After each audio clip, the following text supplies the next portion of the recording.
ओ हरि ओ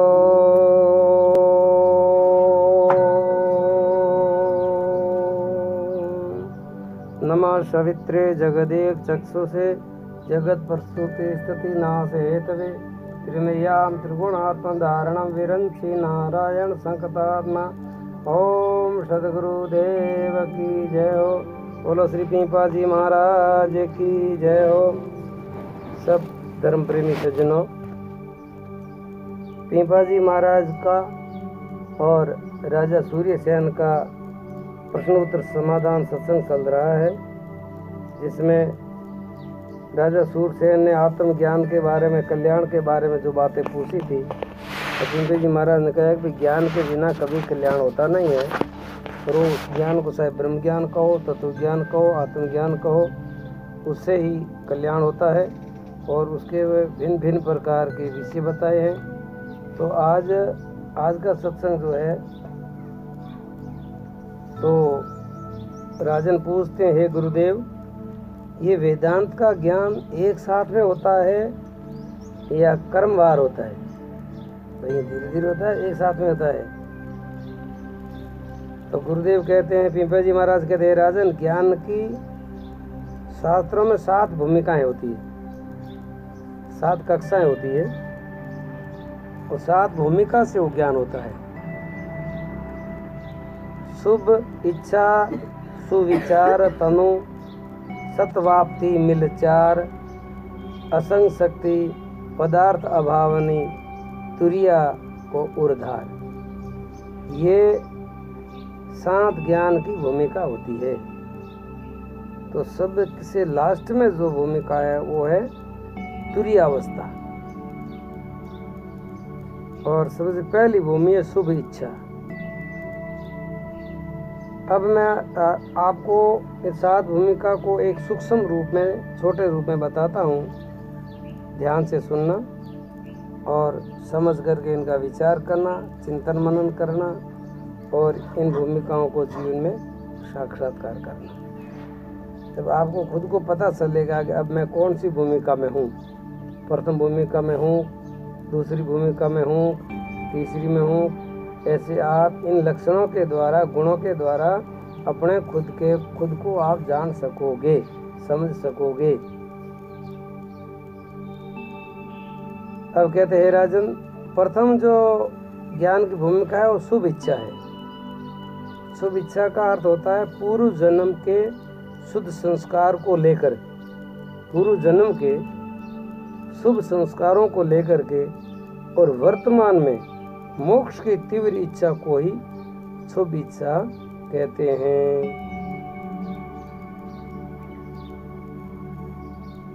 तो ये होता है श्रवण साधन से। तो इस शुभ इच्छा की जो बढ़ोतरी होती है वो वेदांत के शास्त्रों को सुनने से, ब्रह्मज्ञानी तत्वज्ञानी संत महात्माओं की वाणी सुनने से उनकी वो शुभ इच्छा बढ़ती है, मजबूत होती है।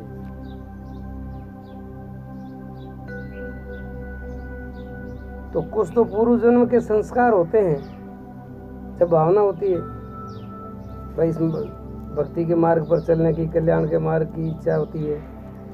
और होता क्या है, उसके बाद में जो गुरु संतों का सानिध्य मिल जाता है और शास्त्रों का अभ्यास हो जाता है, स्वाध्याय हो जाता है अच्छे शास्त्रों का, और फिर खुद पुरुषार्थ करता है, तो शुभ इच्छा जो भूमिका है वो उसकी परिपक्व हो जाती है।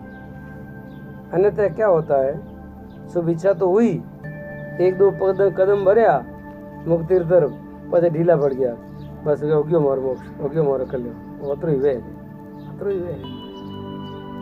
7वीं भूमि तक पहुंचना है। तो वहाँ क्या आत्मवंचना हो जाती है, भटक जाते हैं। शुभ इच्छा करने के बाद में भटक जाते हैं, तो मंजिल तक नहीं पहुंचे, लक्ष्य तक नहीं पहुंचे। कहाँ 7वीं भूमिका और कहाँ पहली भूमिका? तो पहली भूमिका में भी अपने को बहुत बड़ा लाभ होना में शुरू हो जाता है। पहली भूमिका में तो हम सोचते हैं कि बस हो गया, नहीं। पीपा जी महाराज कहते हैं, राजन, दूसरा है सुविचार, पहली थे शुभ इच्छा, इच्छा के बाद में शुभ विचार, जिसके अंदर हमेशा के लिए सदविचार घूमते रहते हैं। सदविचार मतलब परमात्मा के सिवाय, उनके चिंतन के सिवाय, उनके मनन के सिवाय दूसरे कोई नाशवान वस्तु के विचार ही ना हो, न धन के विचार हो, न पैसे के हो, न साधन सुविधा के हो, न ऐश आराम के हो, न शौक मौज के हो, न खाने पीने के, ऐसे कोई विचार ना हो। विचार दिमाग में एक ही घूमता रहे कि मुझे इसी जीवन में परमात्मा की प्राप्ति कैसे हो, कौन से उपाय से हो, क्या करना पड़ेगा, वो सब मैं करूँगा, करने के लिए तैयार हूँ, ऐसा विचार ही घूमता रहता है। उसको कहते हैं सुविचार। सदगुरु की शरणों में जाके आत्मा अनात्मा जीव ईश्वर ब्रह्म आदि का बार बार विचार करना, बार बार चिंतन करना ही सुविचारण भूमिका है। ये होती है मनन साधन से, पहली भूमिका होती है श्रवण साधन से, दूसरी भूमिका परिपक्व होती है अपने भीतर के मनन साधन से।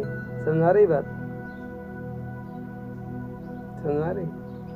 ये सब भीतरी भीतरी एक बहुत बड़ी तैयारियां होती है, भीतरी भीतरी। बाहर से कुछ नहीं दिखेगा, अंदर से सब बदल जाएगा। ये राजन तीसरी भूमिका है तनुमानसा। तनुमानसा का मतलब आत्मा और परमात्मा की एकता का बार बार चिंतन करना, यानी धीरे धीरे अंतर्मुख होना, मौन होना, एकांत बैठना, लोगों से संपर्क से बहुत दूर रहना, लोगों का संपर्क उनको अच्छा ही ना लगे। क्या लेना संसार से, क्या मिलेगा वहाँ आपको? ऐसे मन को समझाता है, वो क्यों भटकता है बाहर? तेरा लक्ष्य क्या है? क्या करने के लिए आया तू संसार में और क्या कर रहा है? ऐसे बार बार खुद को धक्का मारना अंदर से, और मौन होना, एकांत बैठना, ध्यान में डूबना, तत्व का चिंतन करना। तो ये तनु मानसा तीसरी भूमिका, इनका साधन है निध्यासन। निध्यासन, निध्यासन का मतलब क्या होता है? पहली भूमिका का साधन है श्रवण, तो बराबर एकाग्रता से सुनना, एक एक शब्द को बराबर सुनना, पूरी तल्लीनता से सुनना। फिर सुनने के बाद में उसको बार बार दिमाग में मनन करना, ये दूसरी भूमिका का साधन है। और तीसरी भूमिका का साधन है निध्यासन। निध्यासन का अर्थ होता है अनात्म वृत्ति नहीं, वृत्ति ब्रह्माकार। निध्यासन ताको कहे सोहम सोहम धार, अहम ब्रह्मास्मि, अहम आत्म ब्रह्म, शिवोहम शिवोहम, चिदानंद रूपम शिवोहम शिव। ऐसा बार बार चिंतन करना, बार बार चिंतन करना, उनको कहते निध्यासन। ये तनुमानसा तीसरी भूमिका है। चौथी भूमिका है सत्वाप्ति। साधना के द्वारा फिर आप प्राणायाम लग जाते हो, ब्रह्मचर्य का पालन करते हो, मौन भी करते हो, एकांत में बैठते हो, ध्यान का अभ्यास भी करते हो, प्राणायाम करते हो। तो उसमें क्या होगा? अब आपके रजो और तम के जो संस्कार है भीतर, वो मिट करके अंतःकरण के अंदर सत्व गुण की प्रधानता आती है। संशय रहित होना तथा निज स्वरूप आत्म तत्व की निष्ठा बनाना, ये चौथा साधन है इनका तत्वों का शोधन। तत्वों का शोधन मतलब उसके द्वारा आत्मनिष्ठा बनेगी आपकी, ये चौथी भूमिका में बनेगी। आत्म भाव चौथी भूमिका में जागृत हो जाएगा। अब पांचवी जो भूमिका है वो असंग शक्ति है, मतलब निर्विकल्प समाधि का अभ्यास करते करते परिपक्व अवस्था का नाम असंग शक्ति है। मतलब तीनों शरीरों से अलग, स्थूल सूक्ष्म कारण, इन तीन शरीरों से अलग जो महाकारण है, उनसे भिन्न होना, उनसे अलग होकर के देखना, साक्षी होकर के देखना, दृश्य बन करके देखना, मतलब असंग होना। असंग शक्ति की ये पांचवी भूमिका है। सारे दृश्यों का दृष्टा बनना। बात समझ में आए महाराज? समझ में आया तो उसके बाद में करने लग जाओ, मतलब उसका प्रयोग करना शुरू कर लो। पहले समझना अच्छी बात है, पहले समझ लो, फिर बाद में उसका प्रयोग करो आप, तो उसमें आप असंग हो जाओगे। असंग शक्ति का मतलब है सबसे अलग असंग हो गए, संग नहीं अभी। अब शरीर से तुम असंग हो, प्राणों से भी असंग हो, बुद्धि से भी असंग हो, इंद्रियों से भी असंग हो, पदार्थों से भी असंग हो। ऐसा अंदर से भाव होता रहेगा, ऐसा महसूस होता रहेगा कि मैं सबसे अलग हूँ। तो वो जब होती है वो पंचमी भूमिका होती है। अब छठी भूमिका का नाम है पदार्थ अभावनी, अर्थात प्रकृति के सारे पदार्थों का अभाव होना, अर्थात शरीर, अवस्था, प्राण, कोष, इंद्रियां तथा विषय आदि समग्र पदार्थों का अभाव होना।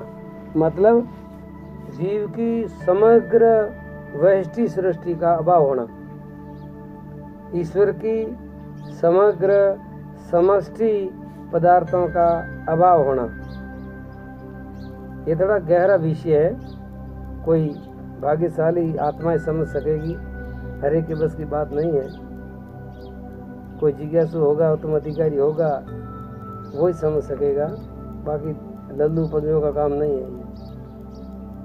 ठीक है ना। समग्र पदार्थों का अभाव होना, केवल अखंड स्वरूप स्थिति का होना, ये हुआ पदार्थ अभाव नहीं। मतलब सारे पदार्थों का अभाव हो गया। अब तुम बैठे हो ऐसे, बिल्कुल कोई भी पदार्थों से आपका भाव नहीं है, सारे पदार्थों से भाव हट गया है। एक तो था पद, एक पदार्थ। पदार्थ यानी संसार और प्रकृति, पद यानी अपना स्वरूप, अपनी स्थिति।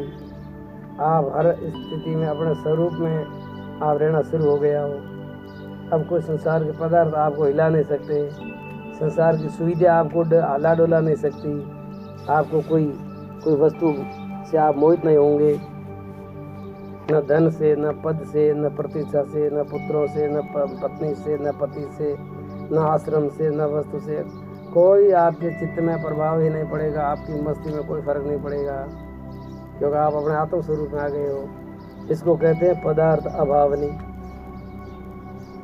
समझ रही मार। अब आता है सातवीं भूमिका तुरिया।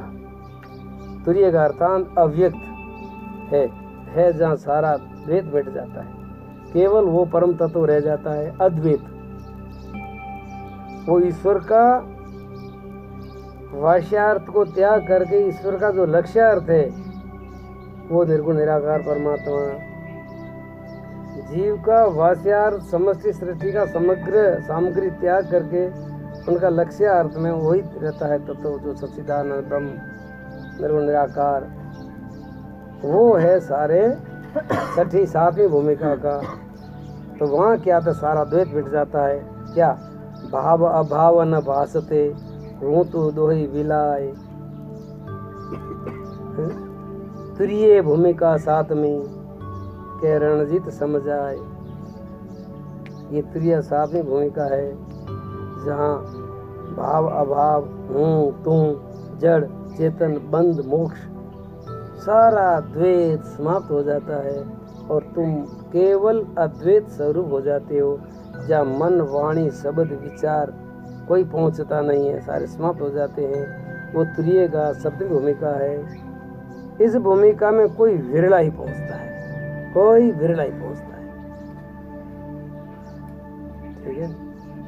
पहली भूमि में 3 भूमिका तक साधना की प्रक्रिया है, चौथी भूमिका में विदेह मुक्ति का अनुभव है, 5वीं और 6ठी भूमिका में जीवन मुक्ति महात्मा की स्थिति है, और फिर 7वीं भूमिका में तो कुछ कहा नहीं जाता। क्या कहूँ, कुछ कहा न जावे, गूंगा सपना क्या बतलावे, गुरु निशानी पूरी जाने, रणसारा बुलेट पहचाने। समझा की बात। ये है ज्ञान की 7 भूमिका। और राजन, और क्या पूछना चाहते हो? समझ में आई बात? तो राजा ने स्वीकार किया, गुरुदेव आपकी बात बड़ी मार्मिक है, हर एक व्यक्ति तो नहीं समझ सकता, लेकिन आपकी कृपा से मैं कुछ समझ सकता हूँ, समझ रहा हूँ। अब कहते तीन शरीर तीन अवस्था पंच कोश कर जान, चेतन सबका साक्षी है पीपा सोई पहचान। पीपा जी महाराज के तीन शरीर है, तीन अवस्था है, पांच कोश है, पांच प्राण है, 10 इंद्रियां हैं, 4 अंतःकरण है। इन सबों का जो साक्षी तत्व है राजन, उसको पहचानिए। वो पहचानने के लिए ये जीवन मिला है। घसा मसे के अंदर जिंदगी खराब मत करो, कुछ मिलने वाला नहीं है, रखने पटकने में कुछ नहीं है। तत्व को समझो और मस्त हो जाओ अपने स्वरूप में। वो सूरसेन राजा कहते हैं गुरुदेव, आपने तीन शरीर तीन अवस्था को आपने पीछे समझा दी थी, तो इस दास को काफी समझ में आया है। अब पंच कोश क्या है सो समझाने की कृपा। पंच कोशों की बात अभी नहीं चली है। गुरुदेव कहते हैं राजन, कोश कहते हैं भंडार को। जैसे धन का कोश, तलवार के म्यान को भी कोश कहते हैं, धन के भंडार को भी कोश कहते हैं। जो वस्तु जिसमें छिपी रहती है तो उनको कोश कहते हैं। तो वह कोश 5 प्रकार का होता है। आत्म रूपी धन 5 कोशों में छिपा हुआ रहता है। राजन, पहला है अन्नमय कोश। ये नाम याद रखना। हाँ, अन्नमय कोश। ज्ञान 7 भूमिका का नाम याद करना, 3 शरीरों का नाम याद करना, अवस्थाओं का नाम याद करना, उनके देश काल धर्म वस्तु का नाम याद करना। ये प्रक्रिया याद करोगे ना तो आपकी बुद्धि इतनी विशाल हो जाएगी, फिर दुनिया में आपको दूसरा कुछ सीखना नहीं पड़ेगा। सीखने के लिए यही है। उसके बाद में सारे प्रवचन है, सारे कथा है, कहानियां हैं, लेकिन ये जीवन तत्व को रहस्य को समझने के लिए ये सिद्धांत है। बाकी सब कथाएं हैं, कहानियां हैं, उदाहरण है, पुराणों भरे पड़े बड़े बड़े, लेकिन तत्व ज्ञान की बात यही है, मूल में यही है। ये राजन, अन्नमय कोश, ये जो स्थूल शरीर है, ये स्थूल शरीर है ना, ये माता के अन्न खाने से जो रज वीरज पैदा होता है, रज और वीर्य से ये शरीर पैदा होता है। बाल्य अवस्था, यौवन अवस्था, वृद्ध होना और अंत में मृत्यु को प्राप्त होकर के मिट्टी में मिल जाना, ये है अन्नमय कोश जो अन्न से पैदा होता है। ध्यान से सुनो, सुख दुख के अनुभव का भोगता है तो जन्मना मरना इनका धर्म है। तो कि जन्मना मरना इनका धर्म है, मेरा नहीं। इसलिए मैं अन्नमय कोश नहीं हूँ, मैं अन्नमय कोश से न्यारा हूँ, और मेरा भी ये नहीं है। मतलब शरीर मेरा नहीं है और मैं शरीर का नहीं हूँ।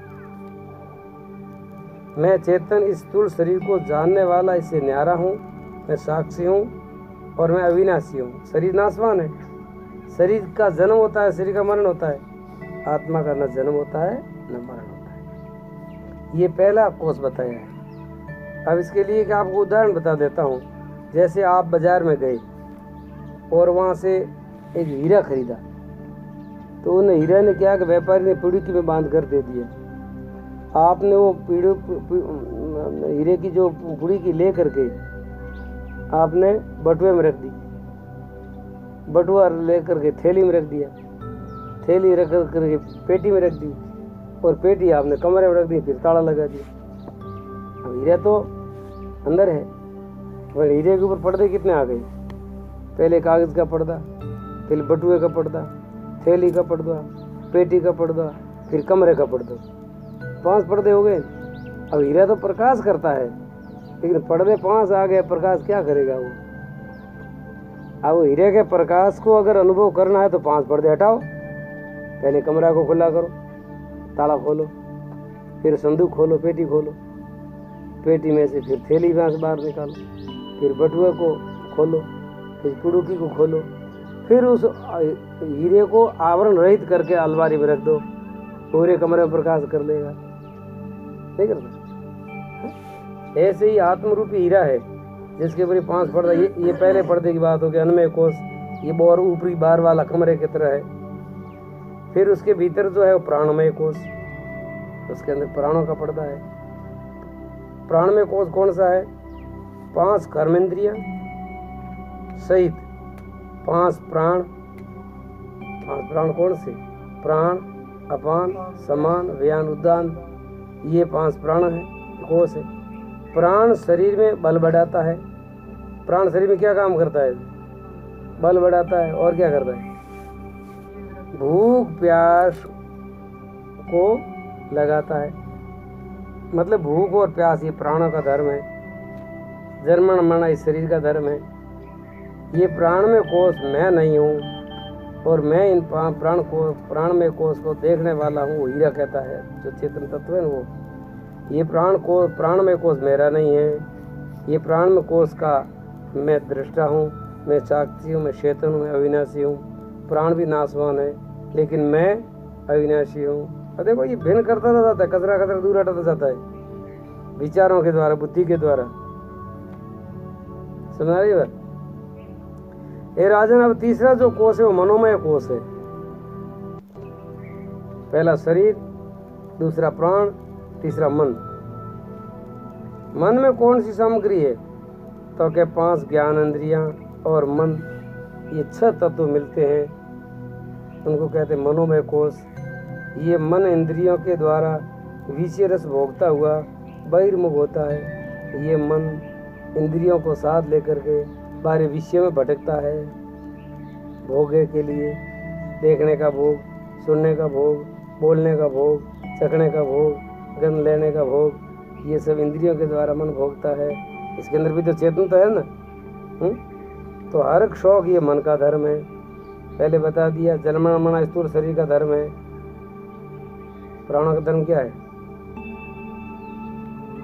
भूख और प्यास लगना प्राणों का धर्म है। लेकिन हर एक और शौक करना ये किसका धर्म है? ये मन का धर्म है, आत्मा का धर्म नहीं है। ठीक है, मन नाटक कर रहा है। बापड़ी आत्मा रगड़ीजे भेड़ी, ये शरीर भेड़ी रगड़ीजे है, प्राण रे भेड़ी रगड़ीजे, मन रे भेड़ी रगड़ीजे, देखे जाए तो बुद्धि रे भेड़ी रगड़ीजे। बापड़ी ये तिरके कतरी फजीती होवे आत्मा री, क्यों ज्ञान को निमो, ज्ञान नहीं है। अब हकीकत बात ये है कि सबों के अंदर पावर इसका है, आत्मा का है। वही आत्मा फिर उनकी गुलाम बन करके रहती है, दुख पाती है, पछताती है।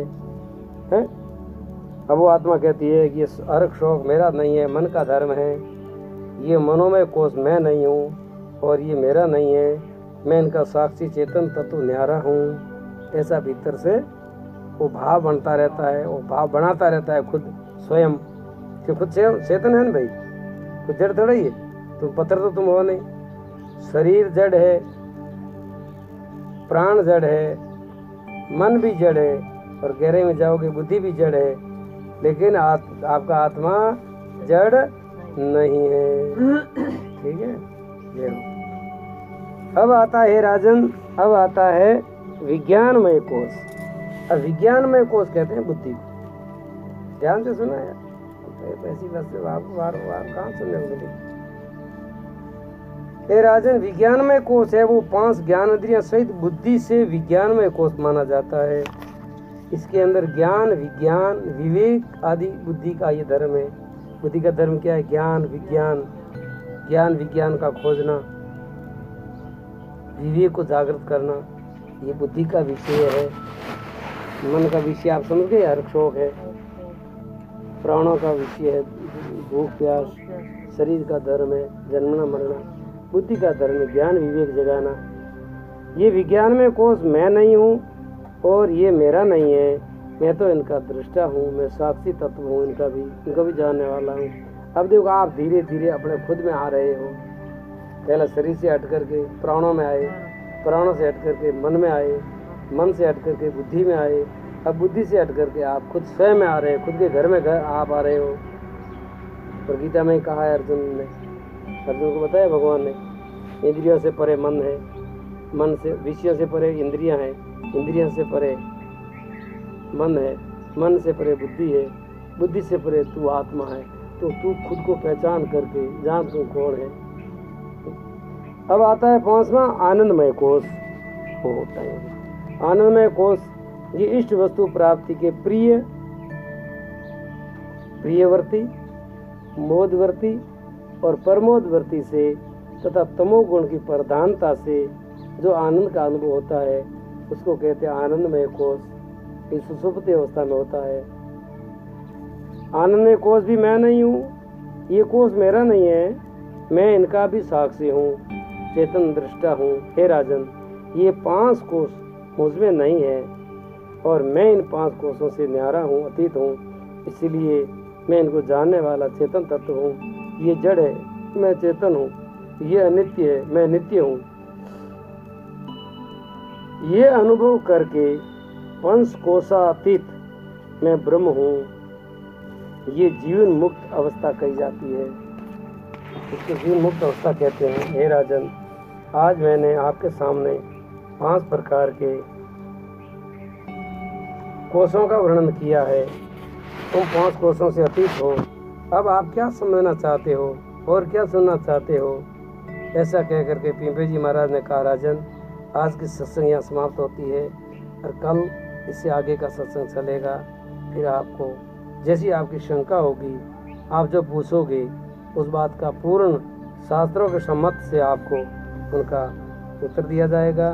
और आप सबों से यही मैं आशा करता हूँ कि आप मेरी बात समझें, सुनें, समझें और अपने जीवन में उतारें, तो आपको बड़ा भारी लाभ होगा। मैं भी आप सब धर्म प्रेमी सज्जनों से कहता हूँ कि पिंपे जी महाराज की जो दिव्य वाणी है, वेदांत का विषय है, कल्याणकारी शब्द है। आप इसको बार बार सुनोगे, जब समझ में आएगा, एकदम जल्दी समझ में नहीं आएगा। और आप ये ज़्यादा से ज़्यादा आगे शेयर करते रहेंगे तो सब लोगों को इसका लाभ मिलेगा। समय ज़िंदगी का बहुत कम है और ये ज़िंदगी के काम काज बहुत ज़्यादा है। ज़िंदगी ऐसी चली जाती है और आत्मा का कल्याण होता नहीं है। जिस काम के लिए आए थे वो काम तो हुआ नहीं है, दूसरा काम सब होता रहता है। इसीलिए समय है जब तक 1000 काम छोड़ करके पहले अपने आत्म कल्याण का कार्य कर लेना चाहिए। बोलिए श्री पीपा जी महाराज की जय हो। बोलो सच्चिदानंद भगवान की जय हो।